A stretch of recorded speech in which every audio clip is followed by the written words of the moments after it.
कौन जीत रहा है यूपी? सबसे सटीक एग्जिट पोल 7 मार्च शाम 6 बजे से लगातार सिर्फ यूपी तक पर।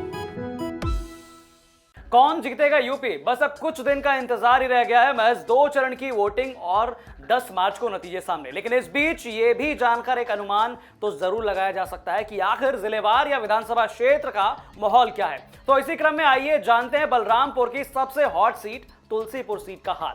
नमस्कार, मैं हूं गौरव कुमार पांडे और आप देख रहे हैं यूपी तक। बलरामपुर जिले में कुल 4 विधानसभा सीटों में 291 विधानसभा सीट तुलसीपुर सीट सबसे हॉट सीट मानी जा रही है। फिलहाल इस सीट पर भाजपा का कब्जा है। यह सीट इस लिहाजे से हॉट है क्योंकि इसे उत्तर प्रदेश के मुख्यमंत्री योगी आदित्यनाथ का दूसरा घर कहा जाता है। तुलसीपुर में 51 शक्तिपीठ में से एक शक्तिपीठ देवी पाटन मंदिर स्थित है, जिसके संरक्षण भी सीएम योगी ही हैं।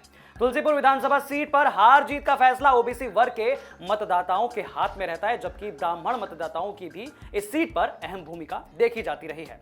तुलसीपुर विधानसभा में कुल मिलाजुलाकर 3,69,751 मतदाता है, जिनमें पुरुष मतदाता लगभग 2,02,481 हैं, जबकि महिला मतदाता की संख्या लगभग 1,67,270 है। वहीं थर्ड जेंडर की बात करें तो यहां पर लगभग थर्ड जेंडर मतदाता 22 के आसपास हैं।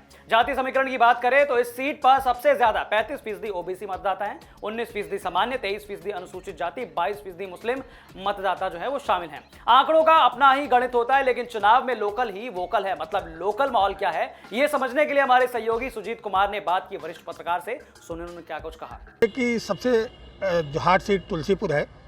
तुलसीपुर इसलिए भी बेहतर सीट मानी जा रही है और प्रतिष्ठा की सीट मानी जा रही है क्योंकि वो सीट योगी आदित्यनाथ के शक्तिपीठ देवी पाटन शक्तिपीठ से भी जुड़ी हुई है। उस सीट पर सपा में बगावत भी देखी जा रही है। सपा के बागी उम्मीदवार निर्दल चुनाव मैदान में हैं और अभी हमारे ज़िले की जो 4 विधानसभा सीटें हैं, इनमें से 3 सीटों पर भाजपा का पलड़ा भारी लग रहा है। एक सीट पे स्थिति धीरे धीरे सुधर रही है। हो सकता है कि मतदान के दिन तक वो सीट भी भाजपा के पाले में चली जाए, लेकिन हर सीटों पर चतुष्कोणीय मुकाबला किए जाने की भरपूर कोशिश की जा रही है, लेकिन सीधी लड़ाई हर सीट पर भाजपा और सपा के बीच में ही दिख रही है। 2022 विधानसभा चुनाव में तुलसीपुर विधानसभा में भाजपा ने मौजूदा विधायक कैलाश नाथ शुक्ला, समाजवादी पार्टी ने पूर्व विधायक अब्दुल मसूद खान, कांग्रेस ने दीपांकर सिंह और बसपा ने भुवन प्रताप सिंह को अपना प्रत्याशी बनाया है। वहीं पिछले चुनाव के दौरान कांग्रेस प्रत्याशी के तौर पर रही जेबा रिजवान ने हार के बाद बीएसपी ज्वाइन कर लिया था और लगातार 5 साल तक क्षेत्र में बनी रही, लेकिन 2022 चुनाव के ठीक पहले सपा का दामन थाम लिया और टिकट के रेस में लग गए। पिछले विधानसभा चुनाव को देखें तो 2017 विधानसभा चुनाव में तुलसीपुर विधानसभा सीट पर कुल 16 प्रत्याशी मैदान में थे, लेकिन कड़ा मुकाबला भाजपा, कांग्रेस और समाजवादी पार्टी के बीच रहा। सपा और कांग्रेस के गठबंधन के बाद भी दोनों पार्टियों ने अपने अपने प्रत्याशी चुनाव मैदान में उतारे थे, जिसका फायदा बीजेपी प्रत्याशी को हुआ। बीजेपी प्रत्याशी को लगभग 62,296 वोट मिले, जबकि उनके निकटतम यानी नजदीकी प्रतिद्वंदी पूर्व बाहुबली सांसद रिजवान जाहिर की बेटी जेबा रिजवान को लगभग 43,637 वोट मिले थे। इलाके के वरिष्ठ पत्रकार से हमारे सहयोगी सुजीत कुमार ने बात की। सुनिए उन्होंने क्या कुछ कहा। तुलसीपुर को जिले की हार्ड सीट माना गया है। यहाँ भारतीय जनता पार्टी से विधायक हैं भी कैलाश नाथ शुक्ला जी चुनाव लड़ रहे हैं और समाजवादी पार्टी की जो सबसे प्रबल दावेदार जिनको माना जा रहा था जेबा रिजवान को, उनका एक हत्या के आरोप में नाम आने के बाद जेल भेज दिया गया, लेकिन वो जेल के अंदर से चुनाव लड़ रही हैं, तो उनका भी कुछ खासा प्रभाव इलाके में देखने को मिल रहा है।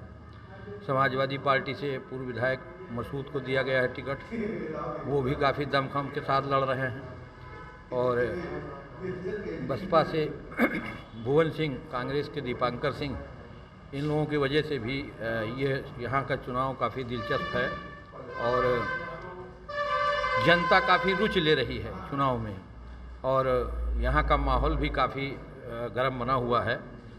पुलिस इसी नाते से तुलसीपुर में पुलिस ने इसी नाते से तुलसीपुर में अपनी सक्रियता बढ़ा रखी है। उधर नेपाल बॉर्डर से जुड़ा इलाका होने के नाते से और भी उसकी संवेदनशीलता बढ़ जाती है। तो कुल मिलाकर के तुलसीपुर को ही सबसे हार्ड सीट माना गया है बलरामपुर जिले। जैसा कि हमने आपको पहले बताया कि 6वें फेज में बलरामपुर जिले में चुनाव है, जो कि 3 मार्च को वोटिंग होगी और नतीजा तो 10 मार्च को आना ही है। हम इसी तरह से हर जिले का हर अहम सीट का हाल आपको बताएंगे, इलाके के जानकारों से बात करेंगे, हर सीट का चुनावी इतिहास खंगालेंगे और आपको बताएंगे कि आखिरकार कौन जीत रहा है यूपी। नमस्ते।